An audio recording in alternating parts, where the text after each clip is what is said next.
Hello dear friends.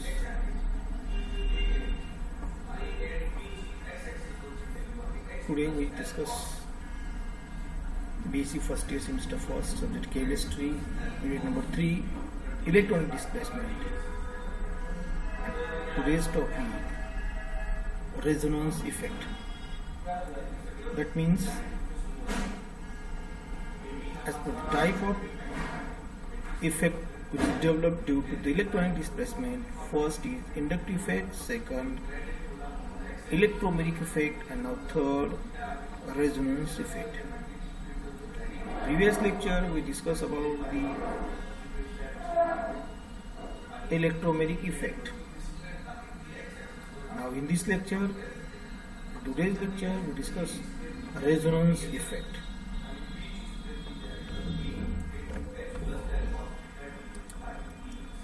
Now myself, Dr. Surikant Bhanudas Boru, Assistant Professor and Head of the Department of Chemistry, Late Kumar Durga, Punjab Bangalore Science Study.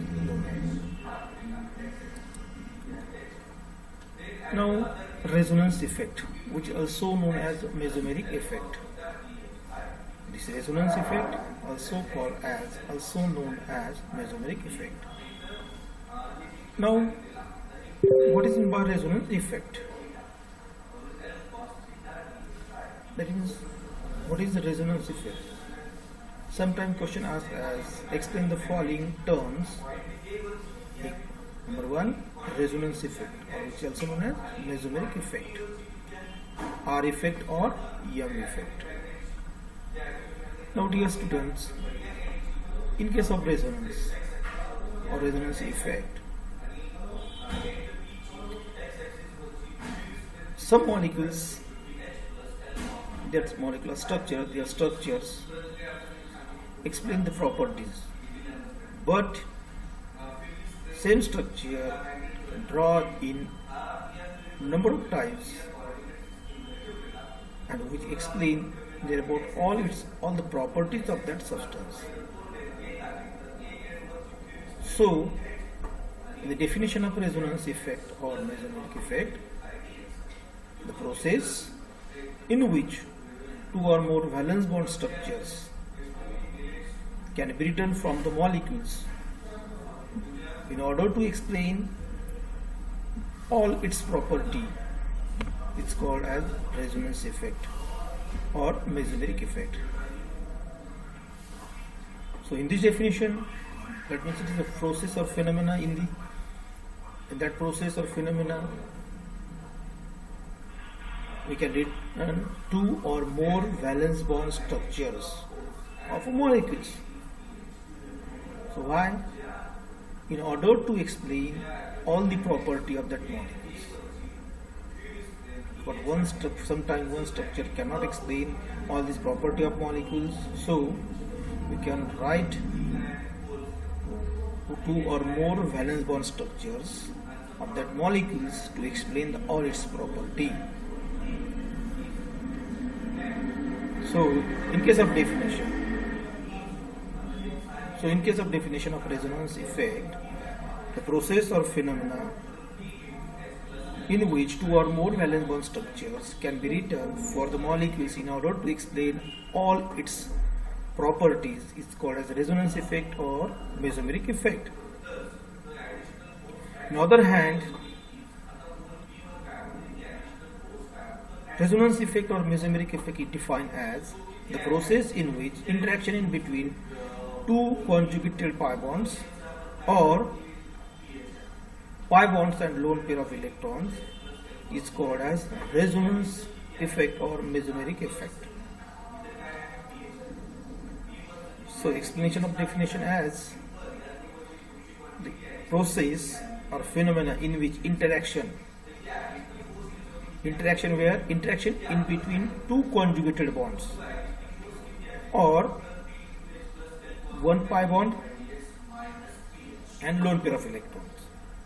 That means here interaction take place, it may be in between two conjugated pi bonds or one pi bond and one lone pair of electrons. Such process is known as a resonance effect or mesomeric effect. Now consider the examples. Benzene. Now this is the structure of benzene, but this structure can be written as again like this. That means here double bond in between these carbon atoms, so it's shifted in between these two carbon atoms like this here. That means this is resonance structure, this is also resonance structures, and now combined together to form here a resonance hybrid. That means here delocalization of this pi electron. Now in this case, interaction of two pi bonds here take place. Interaction of two pi bonds here take place. So this is known as the resonance effect, because in the definition it is a process or phenomena in which interaction in between the two conjugated pi bonds or one pi bond and one lone pair of electron. But now here in this example, two conjugated pi bonds are interact and to form structure 1 as well as structure 2. And now this is a delocalization of this pi bond, so to form a resonance hybrid.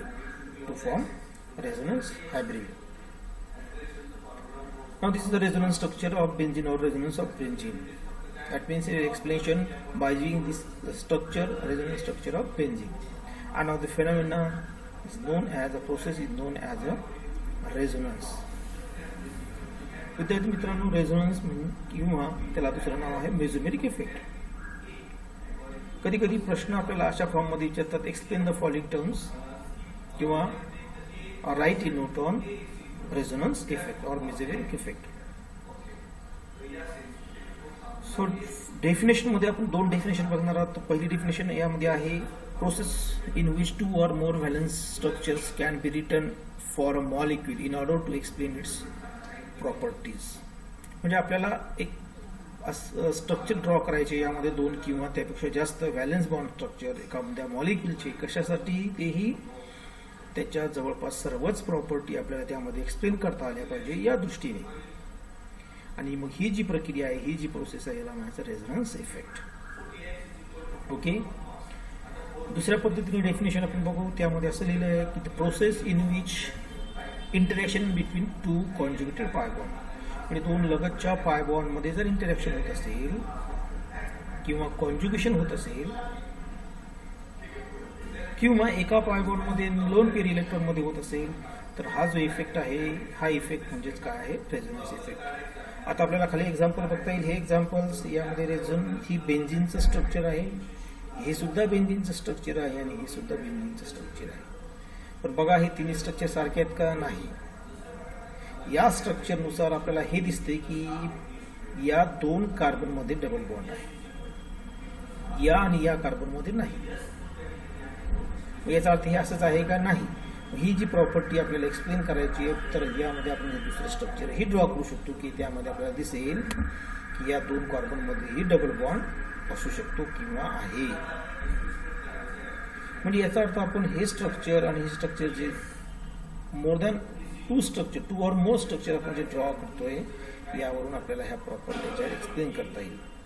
आणि हे जे combine structure आहे, याला म्हणायचं resonance hybrid. कशाची? Resonance hybrid structure of benzene. म्हणजे याचा अर्थ ही जी फिनोमिना आहे, ही जी प्रोसेस आहे, प्रक्रिया आहे, याला म्हणायचं रेझोनन्स इफेक्ट और मेसोमेरिक इफेक्ट. म्हणजे बेन्झीनचं स्ट्रक्चर घेऊन आपण यामध्ये रेझोनन्स इफेक्ट काय करू शकतो? एक्सप्लेन करू शकतो. Clear? Now move towards next part.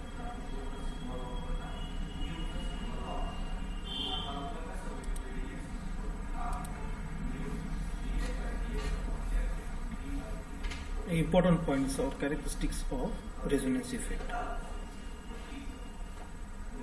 Now these important points or characteristics use distinguishing between resonance effect, hyperconjugation effect, resonance effect, inductive effect, resonance effect and electromagnetic effect also. So these are important characteristics of resonance effects. Now in resonance effect involve the interaction in between two conjugated pi bonds or pi bonds and lone pair of electrons. That means here this effect involve interaction in between two conjugated pi bonds or pi bond and lone pair of electrons. This first point, first characteristics. Now second, This molecule must contain pi bonds. Why? Because as per the definition, according to definition, interaction in between the two pi bonds or pi bond and lone pair of electrons here take place. So, molecule must contain pi bond. This is the second characteristic of a resonance effect. Molecule must contain pi bond. This याचा अर्थ असा की molecule मध्ये यामध्ये pi bond असायला पाहिजे. कारण काय डेफिनेशन मध्ये आपण असं दिलेलं आहे की इंटरॅक्शन इन बिटवीन टू पाय बॉन्ड्स, म्हणजे पाय बॉन्ड मध्ये आणि किंवा पाय बॉन्ड आणि लोन पेअर इलेक्ट्रॉन मध्ये इंटरॅक्शन होती. म्हणजे याचा अर्थ मॉलिक्यूल मध्ये काय असायला हवं, मॉलिक्यूल मध्ये पाय बॉन्ड असायला पाहिजे. So this is second effect, second point. Molecule must contain pi bonds. Third point, this effect explains the stability of molecules. आणि या इफेक्ट वरून आपण काय करू शकतो, मॉलिक्यूलची स्टॅबिलिटी एक्सप्लेन करू शकतो. मॉलिक्यूलची स्टॅबिलिटी या इफेक्ट वरून आपल्याला सांगता येईल. त्यानंतर next point, greater the resonance structure greater the stability of molecules. म्हणजे यामध्ये स्ट्रक्चर जेवढे जास्त असेल, रेझोनन्स स्ट्रक्चर जितकी जास्त एखाद्या मॉलिक्यूलने दिली त्याची त्या मॉलिक्यूलची स्टॅबिलिटी तेवढी जास्त असेल. Okay, next point, double head arrow is used for the resonance structure, is used for the denotation as a denotation of resonance structures. It is a permanent effect. Okay, म्हणजे यामध्ये आपण परत त्याला दोन पॉईंट बनवू शकतो. First point, it is a permanent effect. Resonance effect हा जो आहे हा कसा आहे, परमनंट इफेक्ट आहे. That means similar to that of the inductive effect. Okay, आणि यामध्ये next point, double headed arrow, दोन हेड असलेला, बघा इथे आपल्याला यामध्ये ब्रॅकेटमध्ये दिसतं, हे दोन हेड असलेला हा जो ॲरो आहे हा आपण याचं डिनोशनसाठी या ठिकाणी यूज करतो. That means in between two resonating structures, दोन रेझोनेटिंग स्ट्रक्चर्स मध्ये आपल्याला हे दाखवता येईल. उदाहरणार्थ बघा इथे आपण हे जे बेन्झिनचं स्ट्रक्चर 1 आहे आणि स्ट्रक्चर 2 आहे, यामध्ये आपण हा डबल हेड ॲरो दाखवला आहे. म्हणजे हे डबल हेड ॲरो आपल्याला रेझोनन्स स्ट्रक्चर जे आहे ते डिनोशन करण्यासाठी आपल्याला यूज करता येईल. ओके, त्यानंतर आपल्याला नेक्स्ट जो पॉइंट आहे, नेक्स्ट कॅरेक्टरिस्टिक्स आहे की resonance effect is also non as a mesomeric effect. Okay, it is also known as a resonance effect or R effect, and mesomeric effect or EM effects. Okay, these are the characteristics of or important points of resonance effect. ह्या झाल्या आता resonance इफेक्टच्या characteristics. Next part जो आहे त्यामध्ये आहे आपल्याला examples बघायचा आहे. यामध्ये एक एक्झाम्पल्स घेऊ आपण, ऑलिल कार्बोकॅटायनचे एक्झाम्पल्स यामध्ये घेऊ आपण. बघा विद्यार्थी मित्रांनो, हे जे एक्झाम्पल्स आहे CH2 double bond CH single bond CH2 आणि या CH2 जो C आहे यावर पॉझिटिव्ह चार्ज. हे जे एक्झाम्पल आहे हे आहे अलिल कार्बोकॅटायनचे एक्झाम्पल. पॉझिटिव्ह चार्ज हा कार्बोनवर आहे म्हणून याला नाव दिलंय कार्बोकॅटायन. एक्झाम्पल जे आहे हे आहे अलिल कार्बोकॅटायन. म्हणजे हा जो ग्रुप आहे हा अलिल ग्रुप आहे. CH2 double bond CH single bond CH2 हा जो आहे हा अलिल ग्रुप आहे. आता यामध्ये पॉझिटिव्ह चार्ज असल्यामुळे याला आपण काय म्हटलं, अलिल कॅटायन किंवा अलिल कार्बोकॅटायन. याचा यूज करून आपण या ठिकाणी रेझोनन्स इफेक्ट परत एकदा एक्सप्लेन करू. आता बघा यामध्ये समजा जर आपण यामध्ये नंबरिंग द्यायचं ठरवलं तर हा जो पॉझिटिव्ह कार्बन याला आपण 1 म्हणू, सेकंड कार्बन हा आणि हा थर्ड कार्बन. ओके, मग आता याचं रेझोनेटिंग स्ट्रक्चर जर आपल्याला इथे यामध्ये असं दिसेल आपल्याला की 1 वर पॉझिटिव्ह चार्ज आहे, सेकंड वर नाही आणि थर्ड वर सुद्धा नाही. पण रेझोनन्स इफेक्ट जर आपल्याला याचा बघायचा असेल तर हा बॉन्ड पाय बॉन्ड जो आहे हा इथे काय होऊ शकतो, शिफ्ट होऊ शकतो. या ठिकाणी काय होईल, हा पाय बॉन्ड यामध्ये शिफ्ट होईल. बघा या ठिकाणी दिसतं हा पाय बॉन्ड इन बिटवीन 1 आणि 2 मध्ये शिफ्ट झाला आणि थर्ड वर जे आहे हा पॉझिटिव्ह चार्ज या ठिकाणी आला आहे. म्हणजे हे जे आहे हे रेझोनन्स स्ट्रक्चर्स आहे, फर्स्ट आणि सेकंड हे दोन रेझोनन्स स्ट्रक्चर आहे. आणि यावरून आपण याचा रेझोनन्स हायब्रिड सुद्धा या ठिकाणी आपल्याला पाहायला मिळते. म्हणजे काय यामध्ये या ठिकाणी इंटरॅक्शन्स कसं घडतं आपल्याला ते यामध्ये आपल्याला पाहायला मिळतं. पाय बॉन्डचं इंटरॅक्शन म्हणजे इथले जे पाय बॉन्ड्स यावर शिफ्ट झाली आणि या ठिकाणी ही पाय बॉन्ड इथे शिफ्ट झाल्यामुळे इथे डबल बॉन्ड आला आणि याचा डिफिशियन्सी निर्माण झाली म्हणून यावर कार्बनवर पॉझिटिव्ह चार्ज. हे आहे resonancing structure first, resonancing structure second of allyl carbocation आणि they combine together to form a resonance hybrid. हे रेझोनन्स हायब्रिड या ठिकाणी फॉर्म झालेलं आहे. ओके, हे झालं रेझोनन्स इफेक्ट बद्दल, इम्पॉर्टंट पॉइंट्स बद्दल, त्याच्या एक्झाम्पल्स बद्दल. आता नेक्स्ट पॉइंट्स आपण घेणार आहोत types of resonance effect, types of resonance effect और टाइप्स ऑफ मेसोमेरिक इफेक्ट. जसे की आपण इंडक्टिव्ह इफेक्ट मध्ये टाइप पाहिलाय, similar to that of the types of inductive effect, types of electromeric effect. Here we discuss the types of resonance effect. So first type, again here there are two types of resonance effect. First type, positive resonance effect, which is also denoted as a plus R effect, or positive mesomeric effect, which is also denoted as plus M effect. Second आहे negative resonance effect, which is denoted minus R effect, or negative mesomeric effect minus M effect. म्हणजे यामध्ये आपल्याला दोन effect बघायचे, positive resonance किंवा त्याला म्हणायचं positive mesomeric आणि निगेटिव्ह रेझोनन्स किंवा निगेटिव्ह मेसोमेरिक इफेक्ट आपल्याला या ठिकाणी बघायचे. तर आपण वन बाय वन यामध्ये डिस्कस करू. तर फर्स्ट घेऊ आपण यामध्ये आता पॉझिटिव्ह रेझोनन्स इफेक्ट और पॉझिटिव्ह मेसोमेरिक इफेक्ट. याला प्लस आर किंवा प्लस एम नी सुद्धा आपण काय करू शकतो, डिनोट करू शकतो. ओके, तर फर्स्ट घेऊ आपण याच्यामध्ये what is mean by positive resonance effect. Now this is the type of resonance effect. That's why the resonance effect in which atom or group of atom which release the electron towards the carbon atoms, release the electron towards the carbon atoms are called as a positive resonance effect. Okay. That means what happened in the definition, resonance effect in which atoms or group of atoms which release the electron towards the carbon atoms, it's called as positive resonance effect or positive mesomeric effect. Now which group or which atoms release the electron towards the carbon? If we are directly attached with the carbon, so halogens, hydroxyl group, alkoxyl group, then amino group, these are the groups which release the electron towards the carbon atom if they are attached or combined with the carbon. For example, now here CH211 CHCl. Now this is an example of a vinyl chloride. Example of a vinyl chloride, CH211 CHCl2, vinyl chloride. Okay. Now in this vinyl chloride,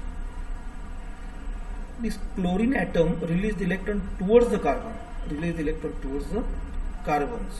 Okay, that means this lone pair of electron donate or release towards this carbon, so form double bond between the carbon and chlorine, while this pi-electron pair shift on this carbon atom. So like this. So due to the donating, it acquire positive charge, while this carbon accept the lone pair of electron, so acquire negative charge. Okay, now this effect is known as a positive. Why?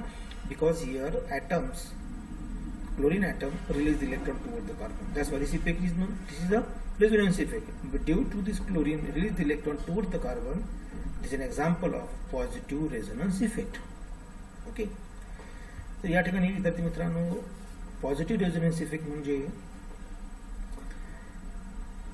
असा resonance effect ज्यामध्ये ॲटमनी किंवा एखाद्या group of ॲटमनी काय केलं असेल, electron release केलं असेल कोणाकडे, कार्बनकडे. म्हणजे हा ॲटम हा group of atom electron release करतोय कोणत्या साईडकडे, कार्बनच्या साईडकडे रिलीज करतोय. असा इफेक्ट म्हणजे पॉझिटिव्ह रेझोनन्स इफेक्ट. तर असे कोणकोणते ॲटमचा ग्रुप आहे, तर halogens, chlorine, fluorine, bromine, iodine आणि hydroxy group, OH group, OR group, NH2 group, हे जे आहे हे इलेक्ट्रॉन रिलीजिंग ॲटम्स आहेत किंवा ग्रुप आहेत. आता एक्झाम्पल बघा, हे व्हिनिल क्लोराईडचं एक्झाम्पल आहे. या ठिकाणी HH असं आपण कन्सिडर करून याला व्हिनिल क्लोराईड म्हटलंय. C double bond C single bond Cl. बघा, आता या क्लोरीनने इलेक्ट्रॉन रिलीज केले या कार्बनकडे. म्हणजे हा जो रेझोनन्स इफेक्ट या ठिकाणी आपल्याला पाहायला मिळाला, हा रेझोनन्स इफेक्ट म्हणजेच कोणता येईल मग, पॉझिटिव्ह रेझोनन्स इफेक्ट. आणि या ठिकाणी इंटरॅक्शन घडलंय कशाचं, या पाय इलेक्ट्रॉनचं, या क्लोरीनवर असलेले हे जे पाय इलेक्ट्रॉन्स पेअर आहे, तर पाय इलेक्ट्रॉन पेअर जे आहे, sorry lone pair of electrons आहे, या लोन पेअर ऑफ इलेक्ट्रॉनची या पाय इलेक्ट्रॉन पेअर सोबत काय झालंय, इंटरॅक्शन झालंय. क्लोरीन असलेल्या लोन पेअर ऑफ इलेक्ट्रॉनचं या ठिकाणी या पाय बॉन्डच्या पेअर सोबत म्हणजे पाय इलेक्ट्रॉन सोबत काय झालं इंटरॅक्शन झालं. ओके, हे आहे पॉझिटिव्ह रेझोनन्स इफेक्ट. आता आपण बघू negative resonance effect. Now negative resonance effect or negative mesomeric effect, which is also denoted by minus R effect or minus EM effect, that means negative sign use before the capital EM or capital R. So define negative resonance effect: the resonance effect in which atom or group are going to withdraw the electron away from the carbon atoms. So, withdraw the electron away from the carbon atoms. म्हणजे आता आपण positive मध्ये कार्बनकडे electron release करत होते, आता कार्बनकडून electron withdraw करतात. कार्बनकडून electron दूर नेऊन नेल्या जातात, विथड्रॉ केल्या जातात. This effect is known as negative resonance effect. म्हणजे यामध्ये कार्बनकडून इलेक्ट्रॉन काय केले जातात, विथड्रॉ केल्या जातात, और कार्बनकडून इलेक्ट्रॉन अवे दूर नेल्या जातात. That's one known as negative resonance effect. मग आता असे कोणते ग्रुप्स आहे किंवा ॲटम्स आहे की जे इलेक्ट्रॉन विड्रॉ होतात.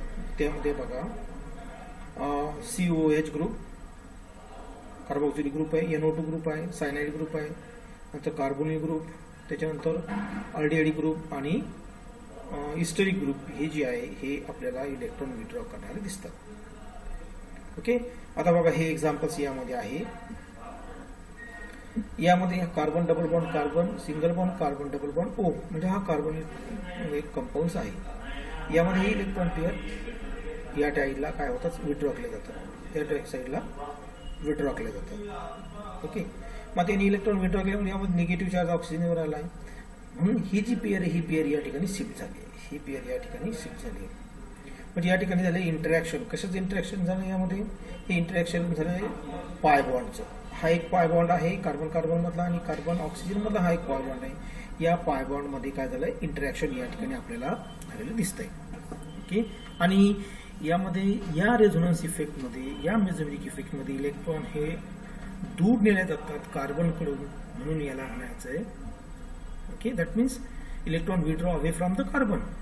सच effect, such resonance effect is non as a negative resonance effects. Okay, म्हणून हे एक्झाम्पल जे आहे रेझोनन्स निगेटिव्ह रेझोनन्स इफेक्ट किंवा -R किंवा -M इफेक्ट एक्झाम्पल आहे.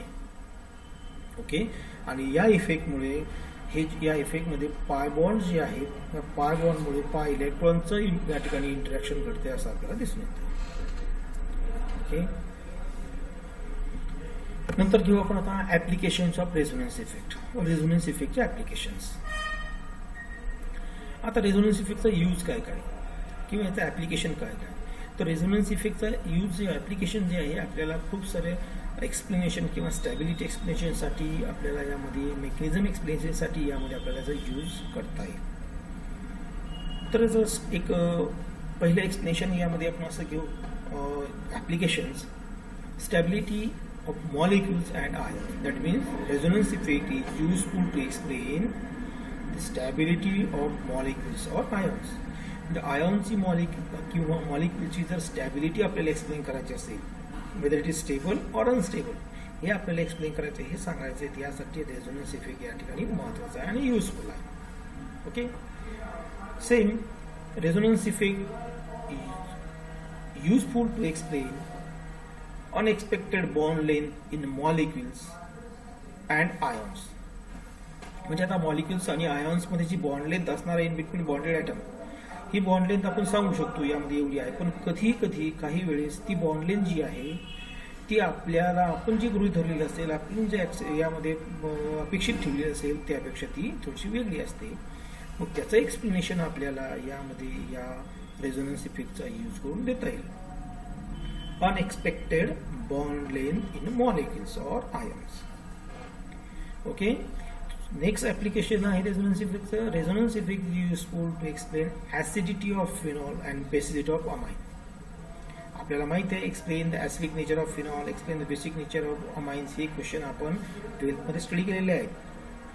त्या ऍसिडिटी जी एक्सप्लेन करायची फिनॉलची ती आपल्याला रेझोनन्स इफेक्टचा यूज करून एक्सप्लेन करता येईल.